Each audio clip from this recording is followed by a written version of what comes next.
In the year 1307, on a Friday the 13th, one of the most powerful organizations in medieval Europe vanished almost overnight.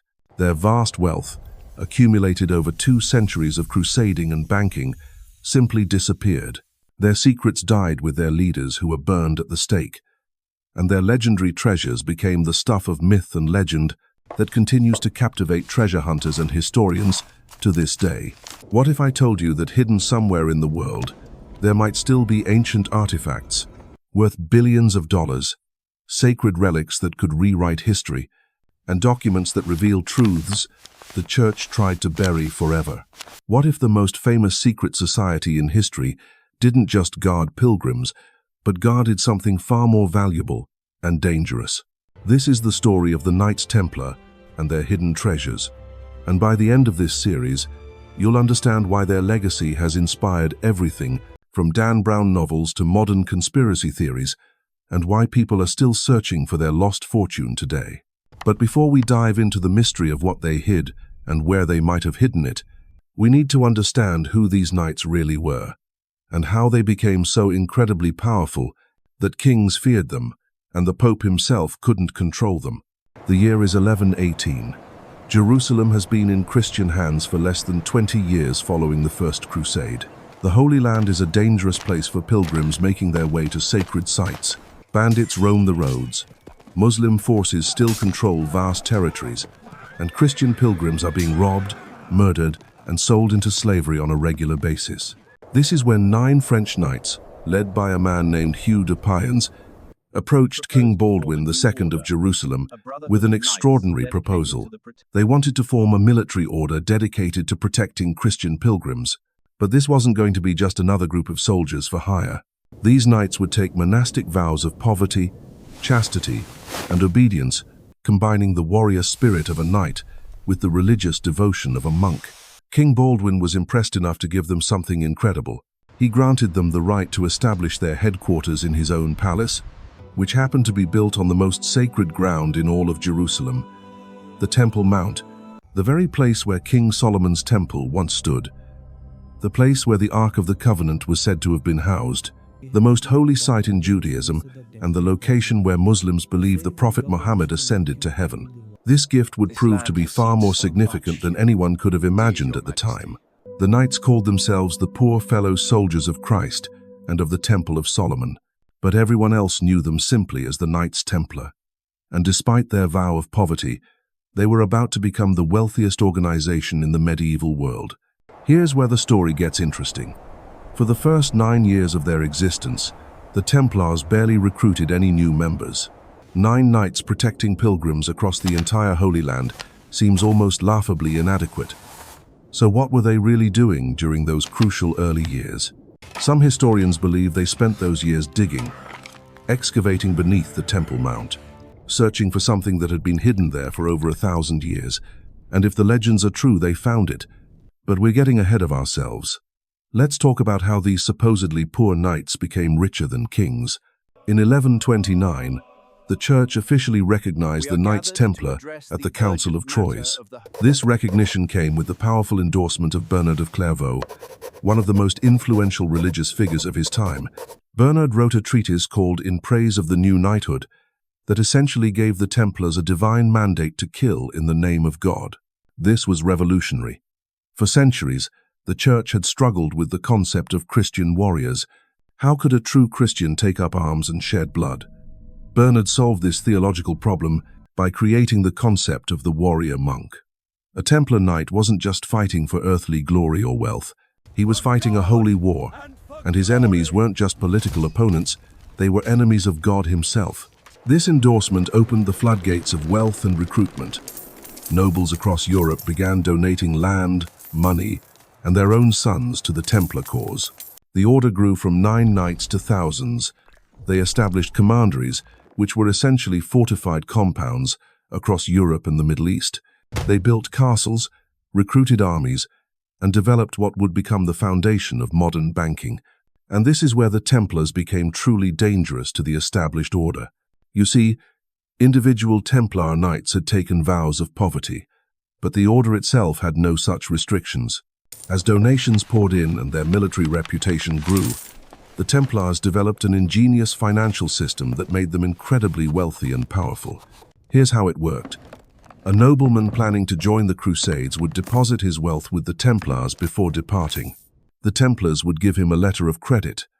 When he arrived in the Holy Land, he could present this letter to a Templar commandery there and withdraw funds. This kept Crusaders safe from bandits who might rob them of gold and silver, and it gave the Templars control over vast amounts of capital that they could invest and loan out at interest. The Templars essentially invented international banking. They had secure facilities in every major city in Europe and the Middle East. They developed sophisticated accounting systems. They loaned money to kings and collected interest. They issued the medieval equivalent of travelers' checks. They even developed a form of banking that allowed instant transfers of wealth across continents. By the 13th century, the Templars were so wealthy and powerful that they were effectively a state within a state. They had their own armies, their own treasury, their own diplomatic corps. They answered directly to the Pope and were exempt from local laws and taxes. Kings borrowed money from them. The Pope himself used their banking services, but their power went beyond just money. The Templars were also legendary warriors. They developed a fearsome reputation in battle that was built on religious fanaticism, superior training, and innovative tactics. Templar knights were forbidden from retreating unless they were outnumbered more than 3 to 1.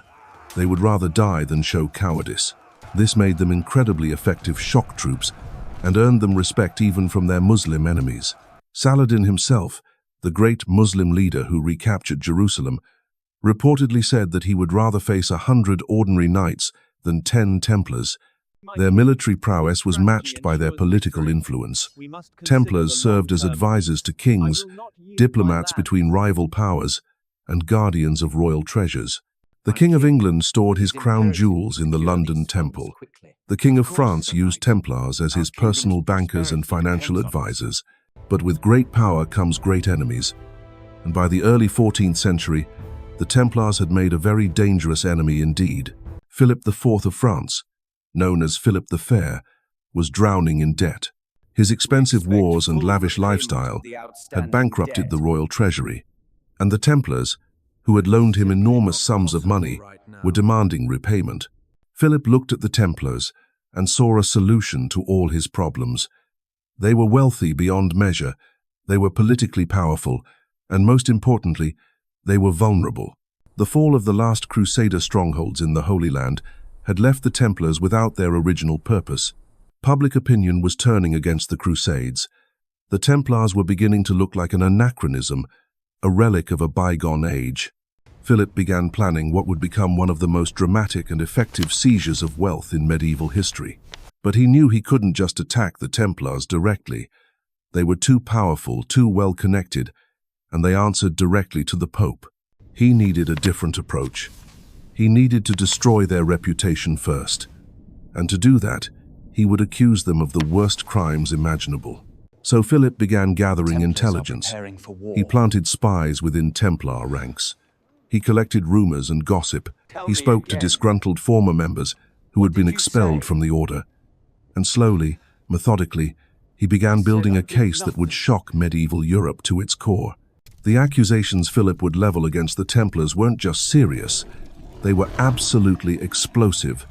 Heresy, blasphemy, devil worship, secret rituals that mocked the crucifixion of Christ, the worship of a mysterious demonic head called Baphomet, homosexual acts between knights, spitting on the cross, denying Christ as the Savior. These weren't random accusations. Philip chose each charge carefully, targeting the deepest fears and prejudices of medieval Christian society. If he could make these charges stick, the Templars wouldn't just lose their wealth and power, they would be completely destroyed, their very existence erased from history. But Philip had a problem. He couldn't act alone. The Templars answered directly to Pope Clement V, and any action against them would need papal approval. So Philip began a careful campaign of manipulation and pressure against the Pope, using a combination of political threats, financial incentives, and carefully planted evidence to convince Clement that the Templars were indeed a threat to Christianity itself. The evidence Philip presented was damning, if you believed it. Former Templars came forward with stories of secret initiation ceremonies where new knights were forced to deny Christ and spit on the cross. They spoke of mysterious idols that the Templars worshipped in secret. They described rituals that seemed more pagan than Christian. Of course, what Philip didn't mention was that many of these witnesses had been tortured, bribed, or threatened into giving their testimony.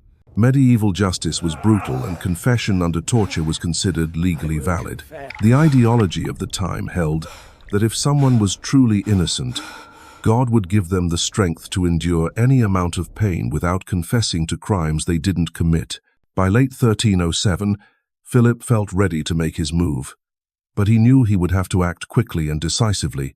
The Templars had extensive intelligence networks of their own.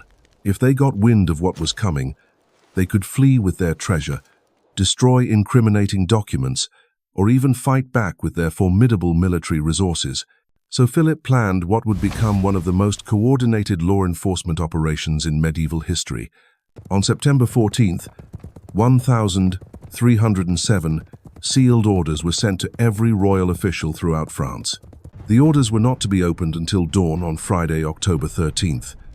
When that morning came, simultaneous raids would be carried out against every Templar property in the kingdom. The night of October 12th, 1307, Jacques de Molay, the Grand Master of the Knights Templar, attended a royal funeral in Paris. He served as a pallbearer, alongside other nobles and dignitaries, including members of the royal family. He had no idea that within hours, his world would come crashing down. At dawn on Friday the 13th, royal troops surrounded Templar properties across France. In Paris, soldiers stormed the Temple, the massive fortress that served as the Templars' headquarters. Jacques de Molay was arrested in his bed, along with hundreds of other Templars throughout the kingdom. The most powerful military and financial organization in Europe had been decapitated in a single morning. But here's where the story takes a fascinating turn. When the royal troops searched the Templar treasury in Paris, they found it nearly empty. The vast wealth that everyone knew the Templars possessed had vanished. Ships had left the port of La Rochelle in the days before the arrests, carrying unknown cargo to unknown destinations. Templar knights in other countries had received mysterious warnings and fled before similar arrests could be made. Somewhere out there, the legendary treasure of the Knights Templar had disappeared into the mist of history. What exactly was in that treasure? The theories are as numerous as they are fascinating. Some believe the Templars discovered the Holy Grail during their excavations beneath the Temple Mount, the cup that Christ used at the Last Supper and that caught his blood during the crucifixion. Others think they found the Ark of the Covenant, the sacred chest that contained the stone tablets of the Ten Commandments given to Moses by God himself. There are theories that the Templars possessed the Shroud of Turin, the burial cloth that bears the mysterious image of a crucified man. Some believe they discovered ancient documents that could challenge the very foundations of Christianity, perhaps Gospels that told a different story about Christ's life and teachings.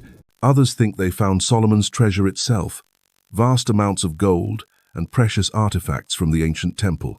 The most tantalizing theory of all suggests that the Templars didn't just find one or two artifacts, but an entire library of ancient knowledge, documents and relics that revealed the true history of early Christianity, texts that contained advanced knowledge about mathematics, astronomy, and engineering that was centuries ahead of its time, proof of connections between different world religions that the medieval church would have considered heretical.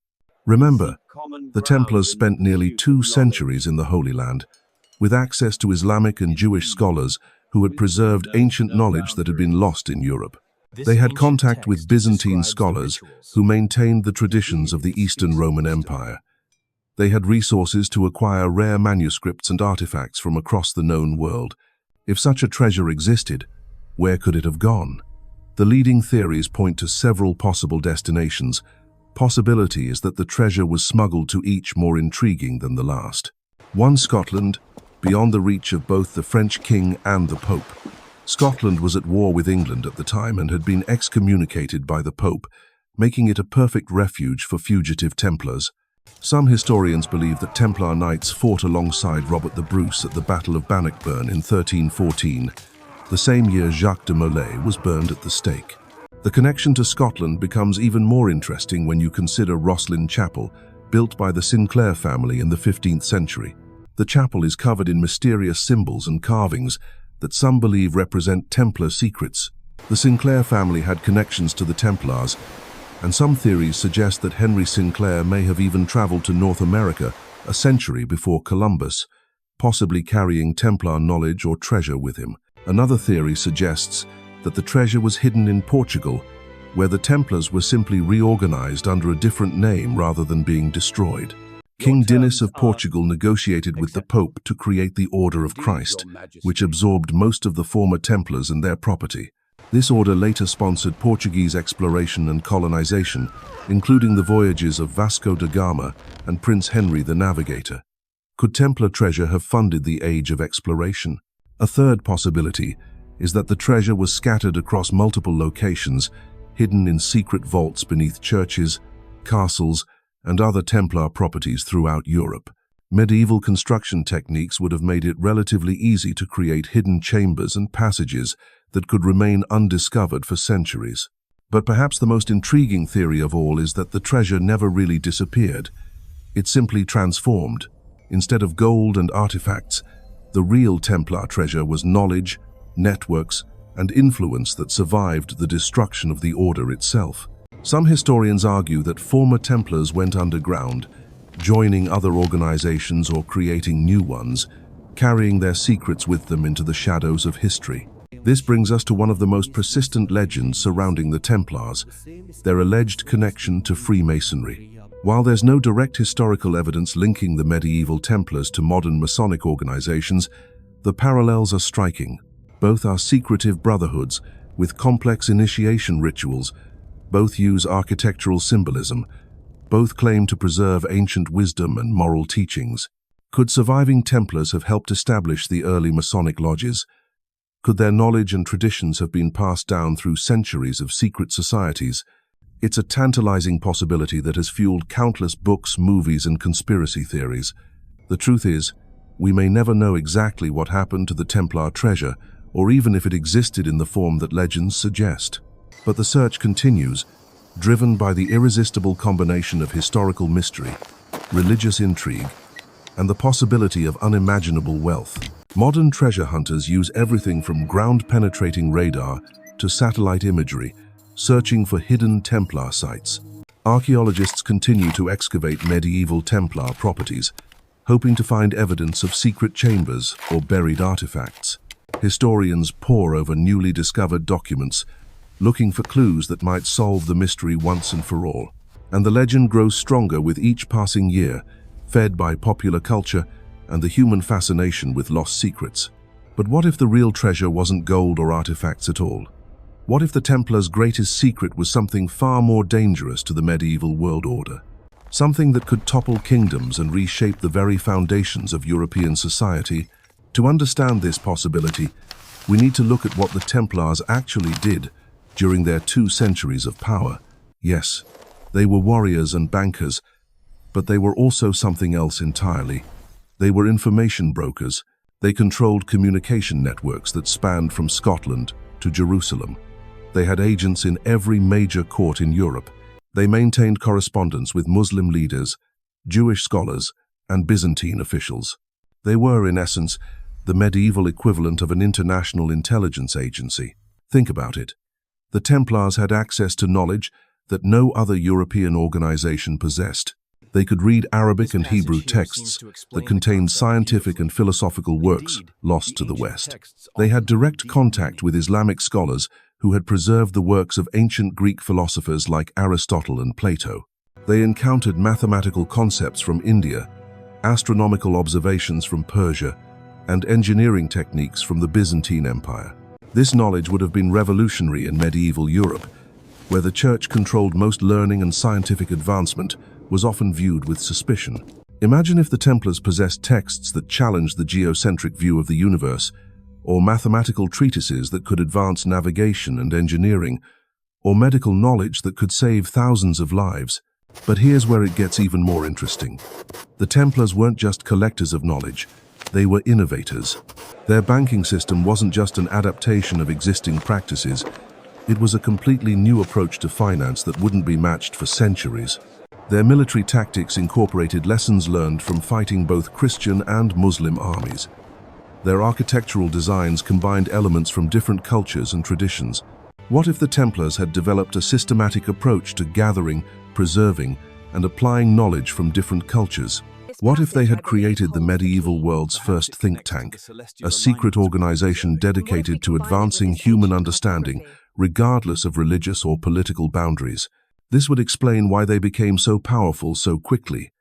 Knowledge is power, and the Templars had access to knowledge that their contemporaries couldn't even imagine.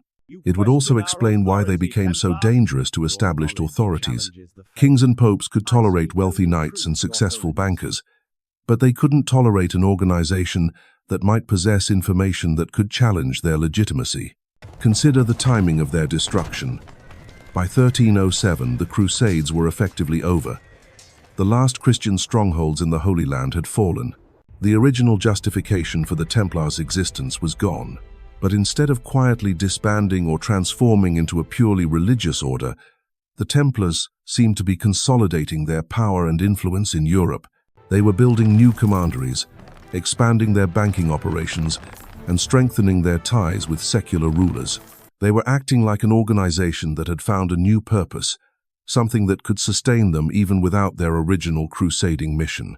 Philip IV and Pope Clement V may have destroyed the Templars not just for their wealth, but because they represented a new kind of power that threatened the traditional medieval order. The Templars were international. They were meritocratic rather than hereditary, and they were pragmatic rather than ideological. They represented everything that the feudal system and medieval church were designed to prevent. This brings us to one of the most fascinating aspects of the Templar mystery. The charges brought against them weren't just about heresy and blasphemy. They were specifically about secret knowledge and hidden practices. The infamous Baphomet that the Templars allegedly worshipped wasn't described as a traditional demon or devil. Contemporary accounts described it as a head that could answer questions and provide wisdom. What if Baphomet wasn't a supernatural entity at all, but a symbol representing the Templars' systematic approach to gathering and preserving knowledge? What if the secret rituals that so horrified medieval investigators were actually educational ceremonies designed to pass on information that couldn't be safely shared in public? The medieval world was not kind to intellectual curiosity that challenged established doctrine. Scholars who asked the wrong questions or proposed the wrong theories could find themselves accused of heresy. The Templars, with their international connections and protected status, would have been uniquely positioned to preserve and study ideas that were too dangerous for others to explore openly. This theory gains credibility when we examine what happened to former Templars after the order was destroyed.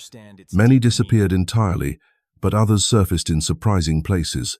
Some became advisors to rulers who were known for their intellectual curiosity. Others appeared in early universities, contributing to the preservation and translation of ancient texts. Still others were associated with architectural projects that incorporated advanced engineering techniques. It's as if the knowledge network that the Templars had created didn't disappear with the order itself, but instead dispersed into other institutions and organizations where it could continue to influence European development. The implications of this are staggering. If the Templars really were preserving and advancing knowledge that was centuries ahead of their time, then their destruction wasn't just the end of a military order, it was one of history's greatest intellectual disasters. Who knows what scientific or philosophical advances might have been lost when their libraries were destroyed and their scholars were scattered or killed. But perhaps not all of it was lost. Perhaps the real Templar treasure wasn't hidden in a vault or buried on a remote island, but encoded in the traditions and practices of the organizations that emerged in the centuries following their destruction. This brings us to the Renaissance, that great flowering of art, science, and philosophy that began in Italy just a few decades after the Templars' destruction. Historians have long puzzled over where Renaissance thinkers acquired their knowledge of classical texts and advanced techniques that seem to appear suddenly after centuries of medieval stagnation. Traditional explanations focus on the fall of Constantinople in 1453, which sent Byzantine scholars fleeing westward with their manuscripts and knowledge. But what if the groundwork for the Renaissance had been laid much earlier by networks of former Templars and their associates who had been quietly preserving and transmitting forbidden knowledge for over a century? Consider Leonardo da Vinci, whose notebooks contain engineering designs that wouldn't be practical for centuries. Where did he acquire knowledge of advanced hydraulics, military engineering, and anatomical studies that far exceeded anything available in medieval European universities? Da Vinci was associated with various secretive groups and organizations throughout his life, and his approach to learning was remarkably similar to what we might expect from someone trained in the Templar tradition of cross-cultural knowledge gathering. The same pattern appears throughout the Renaissance. Sudden advances in navigation that enabled the age of exploration. Revolutionary changes in banking and finance that funded artistic and architectural projects. New approaches to urban planning and military fortification that incorporated lessons learned from different cultures. Could these developments represent the gradual release of knowledge that had been preserved in secret for generations? Were former Templars and their intellectual descendants slowly sharing their accumulated wisdom as political and religious conditions became more favorable?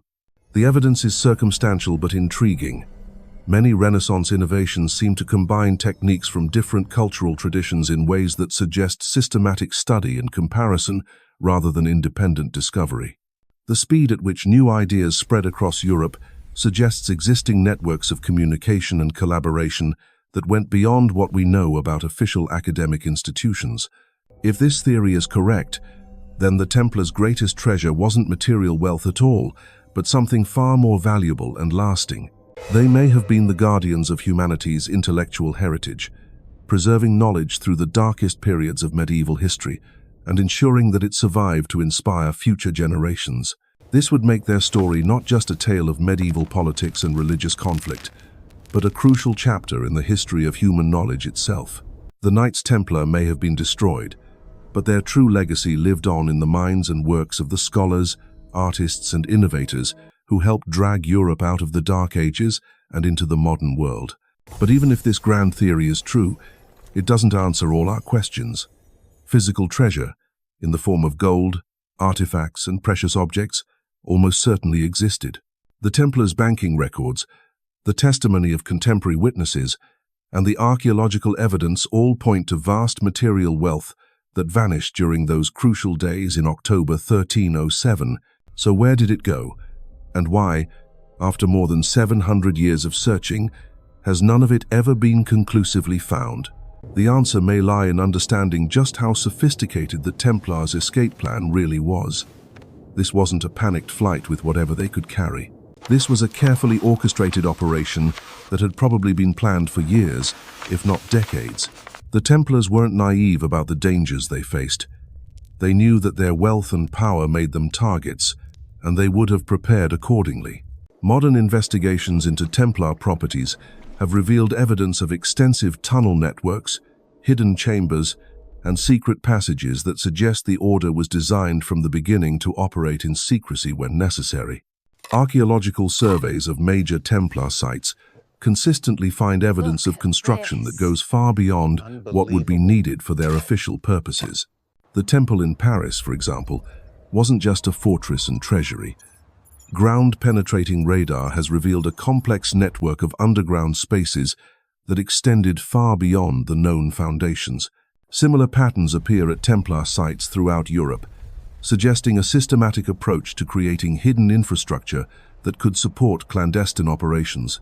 If the Templars had been building secret storage and transportation networks for decades, they would have been perfectly positioned to move their treasure quickly and efficiently when the time came. They wouldn't have needed to rely on a few ships leaving La Rochelle. They could have used multiple routes, multiple methods, and multiple destinations to ensure that their wealth couldn't be intercepted or traced. This brings us back to the question of where it all ended up.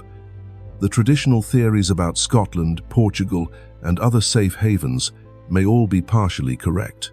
The Templar treasure may have been deliberately scattered across multiple locations and organizations to ensure its survival. Some of it may have funded the Portuguese Order of Christ, enabling the age of exploration that would reshape the world. Some may have been hidden in Scottish castles and chapels, encoded in stone carvings that still puzzle archaeologists today. Some may have been converted into investments and business ventures that continued to generate wealth for centuries under different names and organizations. But there's another possibility that's even more intriguing. What if the Templars didn't just hide their treasure, but transformed it into something that couldn't be seized or destroyed? What if they invested their final years not just in accumulating wealth, but in creating networks of influence that would outlast any single organization? This strategy would explain one of the most puzzling aspects of the Templar mystery. Despite decades of torture, interrogation, and investigation, the medieval authorities never found the treasure. They arrested thousands of Templars, seized hundreds of properties, and conducted exhaustive searches. Yet the vast wealth that everyone knew existed simply vanished without a trace. If the treasure had been hidden in a few large caches, someone would have talked. Medieval torture methods were brutally effective, and the investigators were highly motivated. The fact that they found nothing suggests that there was nothing to find, at least not in the form they were looking for. So what's the truth about the Knights Templar and their legendary treasure? After 7 centuries of searching, speculation, and investigation, we're left with more questions than answers. But perhaps that's exactly what the Templars intended. Whether their greatest treasure was gold and artifacts, ancient knowledge and wisdom, or networks of influence that shaped the Renaissance and beyond, one thing remains certain. The Knights Templar created a mystery so compelling, so enduring, that it continues to capture our imagination today. And maybe, just maybe, that mystery itself is their greatest treasure of all.